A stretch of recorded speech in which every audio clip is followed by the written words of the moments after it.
keessanii fayyaadhaa kabajamtoota jaalatamtoota YouTube ganni jalatti kan argamtan biyya keessas biyya ambaas kan teessanii obboleetti keenya hordofaa jirtan hundumti keessanuu lafa jirtan naannoo jirtan bakka jirtanitti nagaa waaqayyo waaqa jiraataa isiniif haa baay'atu. Akkam jirtu nagaa fayyaa keessanii ana obboleettiin keessan baay'ee nagaa kootidha. Manni koo nagaa jireenyi koo nagaadha. Karaa hundumaan immoo waaqayyo nu gargaaree sa'aatii fi yeroo kana carraa kana kan nuuf laate maqaan isaa bara baraan haa kabajamu. Baga jiraatanii eeggamtanii yeroo sa'aatii bareedaa kana argattan isiniin jechuun an barbaada. Inni sa'aatii fi yeroo bareedaa kana nuuf kennu immoo Gooftaa Yesuus Kiristoos galataaf ulfina guddaa haa fudhatu. Kasaa ta'uu keenyatu nu boonsaa otoo isa qabaachuu bannee turre baay'eetu carraa kana dhabee baay'eetu immoo karaa hundumaan iyyuu du'aan lubbuu isaanii lafa kanarraa kaateerti. Anaaf isin gaarii hojjannee otoo hin taane hamoota taane otoo jirru waaqayyo anaaf isin jaalatee araara nu baasee bara sodaachisaa bara dhaloonni raafaman waan qabatan dhama keessatti anaaf isin gargaare Gooftaa Yesuus Kiristoos galataaf ulfina guddaa haa fudhatu. Hundumti keessanuu maqaa Gooftaa Yesuus Kiristoosiin eebbifamaa amantii garaagaraa kaataatanii kan jirtanis nagaan isiniif haa ta'u. Egaa xiqqoo walirraa fagaanneerraa waaqayyoon har'ammoo carraa nuuf kennee carraa qabnuu fi sa'aatii qabnu kanatti fayyadamne immoo daqiiqaa muraasa barumsa waliin ilaallee sagalee waaqayyoo keessaa faarfannaa tokko waliin faarfannaa hundumti keessan immoo hafuura keessa galaa waaqayyo wajjin dubbadhaa waaqayyo isinitti dubbata waaqayyo waliin haasaa waaqayyo isinitti haasa'a gara isaa gaafa ilaaltan hin qaanoftanii namni waaqayyoon abdatu ija isaa gara isa bira godhatu yeroo kamiyyuu hin salphatu hin leeyya'u arraaf rakkinni sitti baay'achuu danda'a dhiphinni sitti baay'achuu danda'a. Haala jirtu keessatti qorumsa garaagaraa qabaachuu dandeessa garuu siif abdii xammayyuu jira. Roomee 12:12 irraa abdii qabdan itti gammadaa rakkina obsaan dabarsaa waaqayyo kadhachuu immoo itti cimaa jira. Yeroo hunda sagalee kana yoo dubbadhu natti tola. Yesuus Kiristoos bara baraan gooftadha. Filiippiyoos 4:4 irraa akkas jedha. Yeroo hundumaa gooftatti gammadaa jedha. Garbichi waaqayyo Phaawulos eeyyee yeroo hundumaa gooftatti gammadaa yeroo argattan yeroo dhabdan yeroo daartan yeroo uffattan yeroo nyaattan yeroo dhugdan yeroo dhabdan immoo beeloftanis gooftatti gammadaa isa bira abdiitu jira. Keenya biyya Itoophiyaas jiraadha, Ameerikaas jiraadha, Saawudiis jiraadha, biyya kamiyyuu Duubaas jiraadha.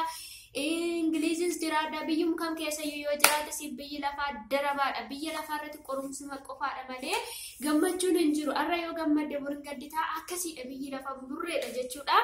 Kanaaf anaaf isiniif maaltu jira abdiitu jira. Haleluuyaa Yesuus bara baraan gooftadha.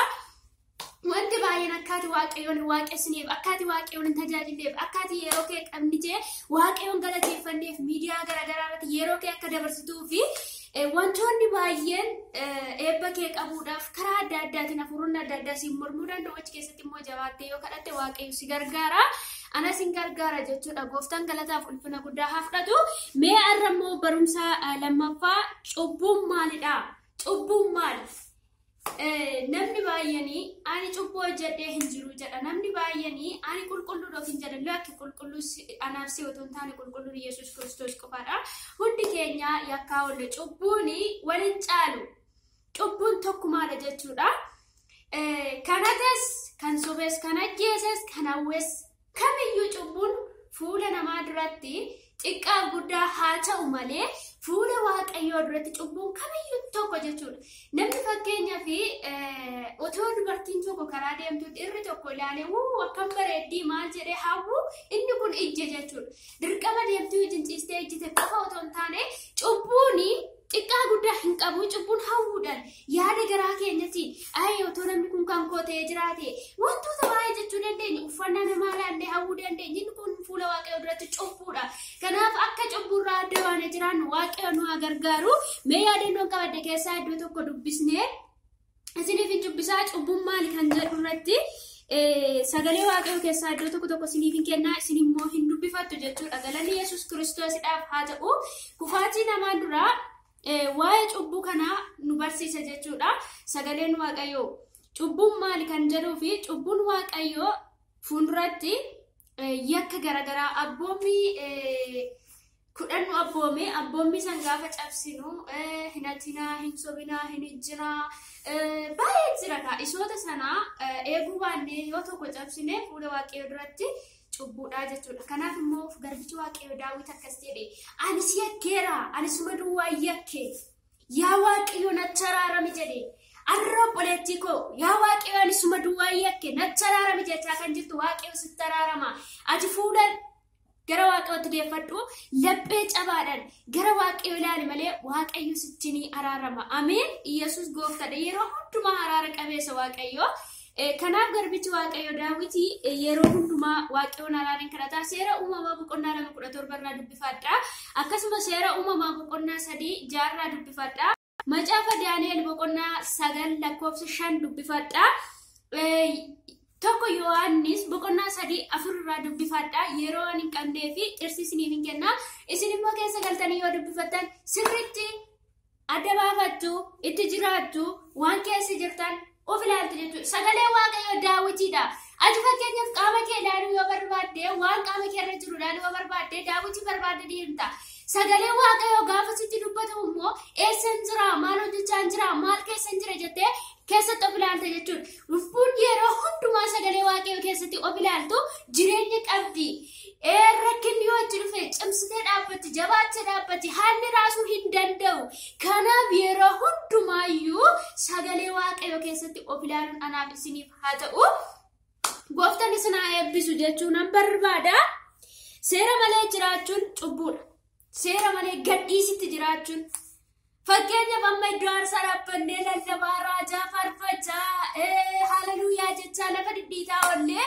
yommuu mana waaqayyo keessa iddoo aarsaa irraa madaraqirraa gadi buune waan biraa hojjechuun inni kun cubbuudha jechuudha waaqayyoon anaaf isiniin haa gargaaru gooftaan karaa hundumaan hubannaaf ogummaa nuuf haa kennu Yesuus bara baraan gooftadha kanaaf deebisaatii tokko Yohaannis boqonnaa 4:16 irraa dubbifadha uumama boqonnaa 3 1-5 dubbifadha Yohaannis boqonnaa 5 1-10 dubbifadha Roome 5 irraa dubbifadha namni garaa lamaan cubbuu hojjeta namni garaa meeqan garaa lamaan cubbuu hojjeta tokko namni isa jalqaba amanaa irraa sanyii isaa irraa waan daraaree fi isa irraa cubbuu hirmaateef jira sanyiin isaa waan ta'eef waan inni nuuf caafe hamaadha